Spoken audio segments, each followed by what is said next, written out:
আমরা অনেক দূরে থাকলে কি হয়েছে, আমাদের মন মানসিকতা, আমাদের আত্মা ওইখানেই পড়ে থাকে।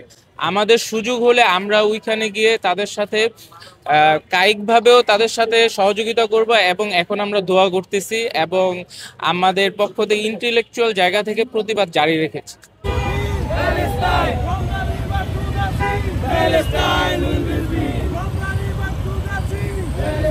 প্যালেস্টাইনবাসীকে বলতে চাই, আপনারা একা নন, আমরা আছি। টানা তৃতীয়বার অর্জন করেছে দেশের সেরা সুপার ব্র্যান্ড স্বীকৃতি বসুন্ধরা টিস্যু।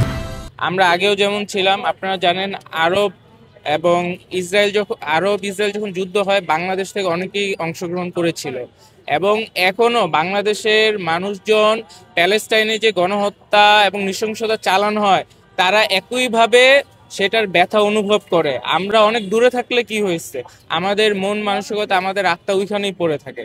আমাদের সুযোগ হলে আমরা ওইখানে গিয়ে তাদের সাথে কায়িকভাবেও তাদের সাথে সহযোগিতা করব, এবং এখন আমরা দোয়া করতেছি এবং আমাদের পক্ষ থেকে ইন্টেলেকচুয়াল জায়গা থেকে প্রতিবাদ জারি রেখেছি। এবং আপনারা জানেন, প্রতিটা যখনই কোনো হত্যা হয়, যে কোনো তারা দুর্যোগে পড়ে, বাংলাদেশের মানুষ স্বতঃস্ফূর্তভাবে টাকা পয়সা, ধন সম্পদ, যার যা আছে তা কিন্তু দেয় প্যালেস্টাইন এম্বাসির মাধ্যমে। আমরা কিন্তু এটা দেখেছি, ধনী গরিব নির্বিশেষে সবাই প্যালেস্টাইনবাসীর পক্ষে আছে, বাংলাদেশের দলমত নির্বিশেষে সবাই প্যালেস্টাইনবাসীর সাথে আছে। আমার নাম হচ্ছে মোহাম্মদ শাহ আলম, আমি ঢাকা ইউনিভার্সিটির একজন শিক্ষার্থী।